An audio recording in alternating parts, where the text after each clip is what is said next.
Hello there, it's Tania Gabrielle with Astro-Numerologist. Welcome to Star Codes. This is the forecast where we look at an upcoming event in the stars and numbers, the astrology and numerology, and in this case, it's the Aquarius full moon on August 19th, 2024. Really one of the big events of the year because so much precedes this full moon, so much follows the full moon, and then during the full moon, we have a T-square that is so powerful because it involves Uranus, the ruler of Aquarius, the ruler of the full moon, and is exact.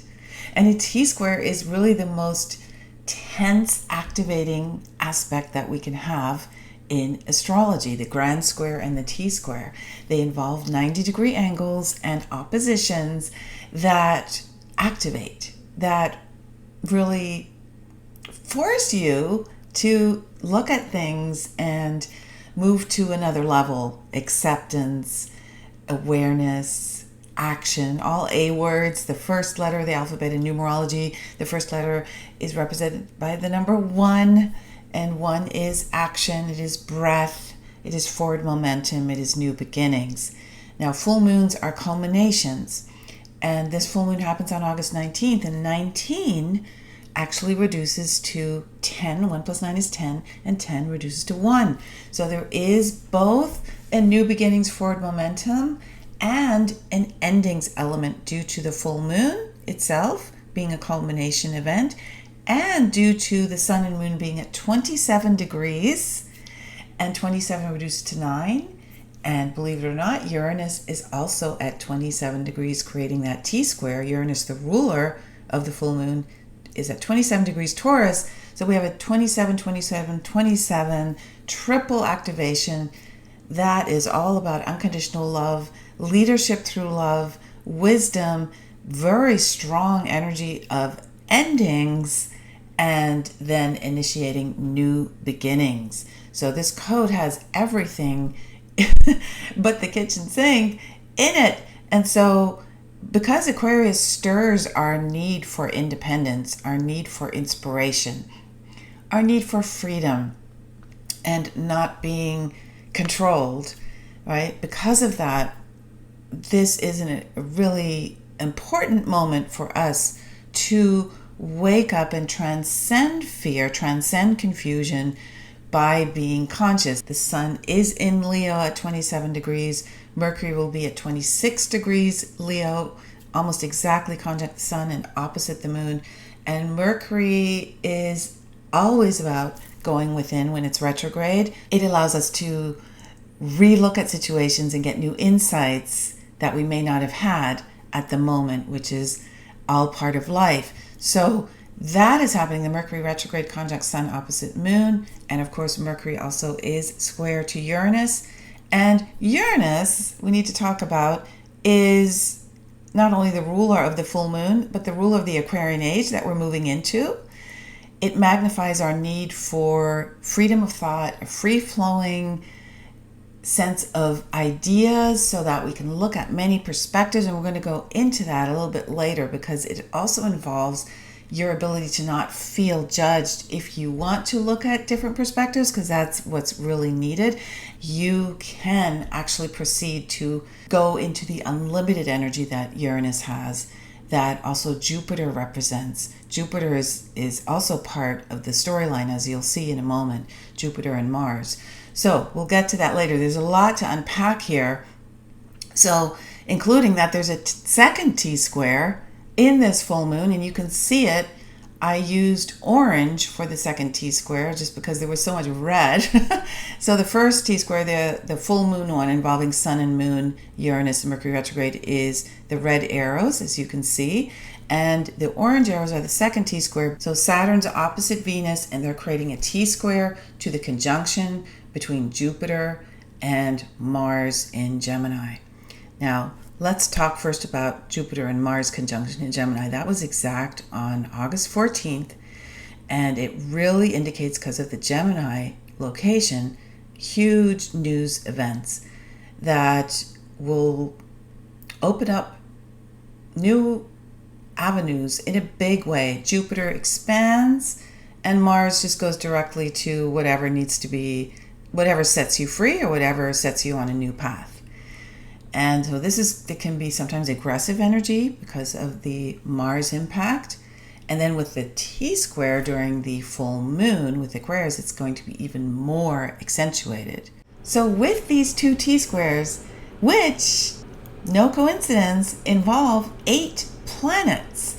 So why is that no coincidence? Well, first of all, let's list the planets. We have Sun, Moon, Mercury, Uranus in the full moon T-square. And then we have Venus, Saturn, Mars, and Jupiter in the T-square that involves the mutable signs that's also still active during the full moon. Those are 8 planets. Of course, one of them is the sun, a star. So why is that no coincidence? Well, we just had the Lionsgate on 8/8, which was a triple Lionsgate this year because we are in an 8 universal year in 2024. August is the 8th month, and now we have these 8 planets. What is 8? It's infinity. It's strength. It is leadership. It is being the visionary. It is seeing beyond the minutia. It is unlimited opportunity. It is strength. It is abundance. It is flow, right? Eternal flow, everlasting flow, eternal life. It is representative of galaxies and universes and the grandness of it all, right? The unimaginable grandness of it all.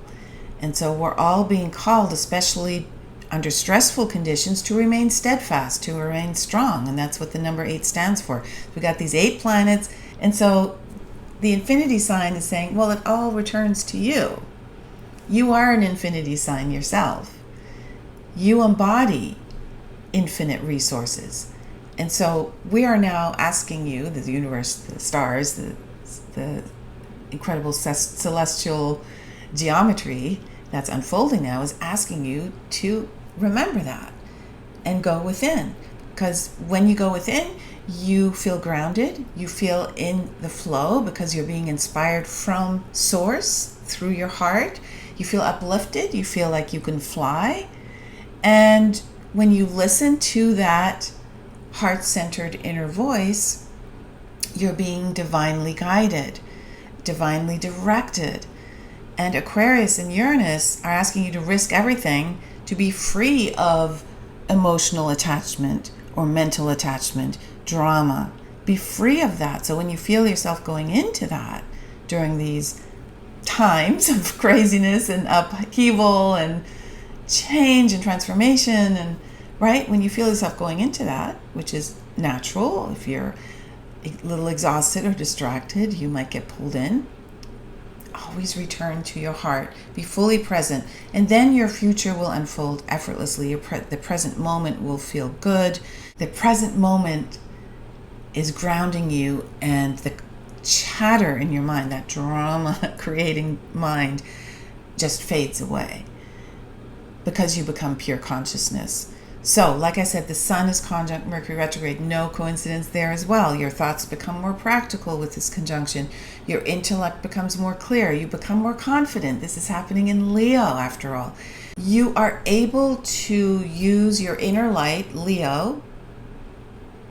And this reminds me, this is happening on August 19th. The Prince of Heaven number, the number that the ancients used to describe the sun. And so the sun is the bringer of light. The sun physiologically rules the heart. Leo is the sign that is connected to the heart in medical astrology. So going back to the heart is going to give you the courage to move forward during any situation. Now, I know there's a lot to uncover here, so I'm going to also bring in Pluto now, because Pluto is at the very end of 0 degrees in Aquarius, retrograding right now and going to be moving into Capricorn, dip in really for 2.5 months on September 1st through November 19th. There's that number 19 again. So let's look at that for a moment, because if you remember from the last Star Codes podcast, the Saturn-Jupiter cycle, which is so important, it's a 20-year cycle, began again in late 2020 at 0 degrees Aquarius. That is where Pluto is now. And if you remember, that whole decade that we're in now began on January 12th with the huge stellium, a 500-year event between Pluto and Saturn and Mercury and the Sun. And now we have this event of the Aquarius full moon that ties it all together with Pluto at 0 degrees Aquarius. And it is creating a major reawakening of Saturn and Jupiter, which began their current 20-year cycle at 0 degrees Aquarius. It's initiating the 0 degree Aquarius moment for the Aquarian age of freedom to really come into a new birthing process now. So it's more enhanced, it's more magnified. And you can feel an intense emotional excitability as a result of this, because Pluto wants you to purge while you're moving into this new energy, while Pluto is about to retrograde again into Capricorn, where all these events took place in 2020. That stellium was in Capricorn, Saturn's sign. Now there's one more part of Aquarius that is absolutely vital to understand during this full moon, and that is that Aquarius rules the higher mind and spirituality. And when you activate that higher mind, the intelligence of the heart, you activate your ability to direct energy, to fire up the filaments of life that are light encoded. And there are really many ways to describe the ability to be conscious. But as you consciously think and are filled with gratitude at the same time, and this is really the key, gratitude for being a human being and not overly attached to an ideology, a belief system, but literally just being present and a human being and grateful for that, you start to activate this energy in your body and timelines will open up for you. You become more intuitive, more psychic, and the fight or flight center, and this is really the key here, becomes more quiet. And that means you don't need to send that center these needless warnings because you're afraid of everything. So the power of consciousness, the power of the Aquarian age and Aquarius in general, is to focus on training yourself to be conscious. This is what the mystery schools teach. So many mystery schools around the world teach this. It returns you to your inner power so you can guide your life with your intuition, with divine guidance, and not with external prompts. The key is to be grateful and just to know that knowledge alone is not enough. It's not to just be conscious of what needs to be done, but it is, that can be dangerous, by the way. If you have knowledge and you're not infusing it with love and gratitude, it can lead to making conscious decisions that are not for everyone's highest good. So knowledge that's infused with integrity, that's infused with gratitude, with kindness, with generosity, with an openness to help, with courage, which is another word for love, that is being inspired and connected to a divine intelligence. And divine intelligence does not mean you need a high IQ. Far from it. You can have a very low IQ and absolutely value life. You can look at the animal kingdom and the instinct and the ability to grieve for a loved family member in the animal kingdom. It's all there. The value for life is there. It's not dependent on you studying hard and getting A's and impressing your teacher, professor with your ability to retain stats and data. That is not it. It is a beautiful light and love infused force. There's always both light and love that create this divine intelligence. And that brings me to probably the most important part of this forecast. And that is our tendency, which I believe is conditioned by various forces, whether it's religious, cultural, societal, to want to be saved by an external force or being. And if you want that, if you want to be saved somehow, then you cannot be free, because no one is going to save you. And it is your conditioning that causes you this confusion about your ability to save yourself, to be sovereign.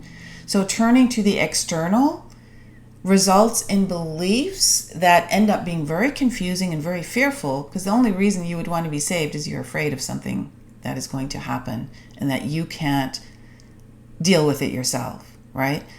So if you're ruled by that kind of confusion and fear, you will turn to the external and want the external to save you, whether it is a political figure, a doctor, a religious leader, a parent, whatever the case may be. So just know that your intuition will guide you at all times. And that is the key message of Aquarius and this full moon with all the tension in the T-square. It is to push you in that direction. The external, if you allow it to, will pollute your mind and silence your intuition. And this is the internal battle. And remember, an opposition in astrology can bring up any internal battle or external battle that we are dealing with. Fortunately, you can transmute it. You can awaken to it and set yourself free. And that is what the opposition is about. So this internal battle is very important to look at, to awaken to not give your power away to authority figures, which are external.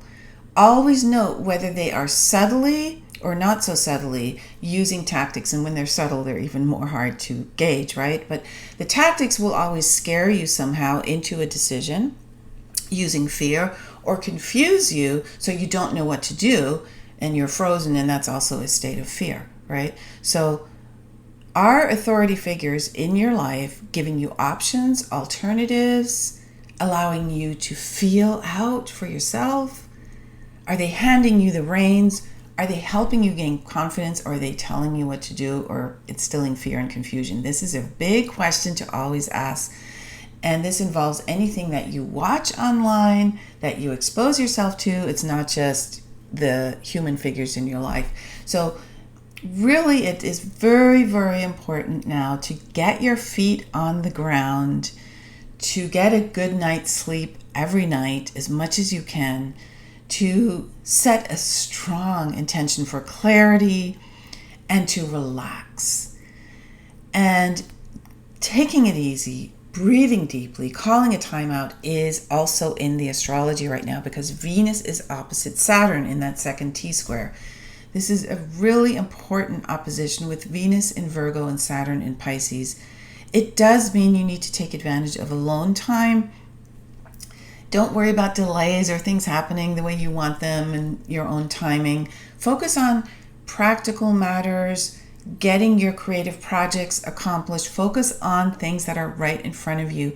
This is a wonderful transit for self-awareness, for self-growth, for creating harmony and beauty in your life, bringing in flowers, reminding yourself of gratitude for nature, which Virgo and Earth sign really governs, and knowing that inner peace comes when you align your own external life to peace, when you have things in order, and that includes your relationships, of course, with which Venus governs. So, and then one other transit, like I said, there's a lot to cover. This is the final thing. Jupiter is square to Saturn as well, and Venus opposite Saturn. So this creates an inner tension to help you break down long-held beliefs, limiting circumstances. You're helped immensely by taking responsibility for everything that is showing up in your life and turning it into, how can I laugh at it? So laughing is absolutely important because it relaxes you. It brings your body into equilibrium. It heals. It takes you out of the fight or flight immediately. It is so healing. And Jupiter and Saturn in their 20-year cycle, which began in 2020, really helps you focus now, because the square is exact in August, on creating positive changes. And they leave a lasting impact, because that's what Saturn does. Saturn is all about lasting and grounding, and Jupiter is all about expansion. So there's so much awakening going on right now around this Aquarius full moon. You couldn't have created a better formula for awakening. This Aquarius full moon is so filled with the awakening energy, and I have a free webinar for you, How to Master Your Stars, the truth about taking your power back, and you can watch it at spiritualmastery.com. masterclass.com. Enjoy it. It's all about the importance of your rising sign, how your natal sun and natal moon have a profound impact on living an abundant and joy-filled life, and many secrets on how to instantly connect with Source, with Spirit, with the divine intelligence, and so much more. Again, you can watch it at spiritualmasteryclass.com and get instant access. Have a beautiful Aquarius full moon. Thank you for sticking with me for this very in-depth forecast. There's just so much going on. Have an incredible week. Take advantage of the energy. Set yourself free. And I look forward to seeing you in our next Star Codes podcast. Lots of love.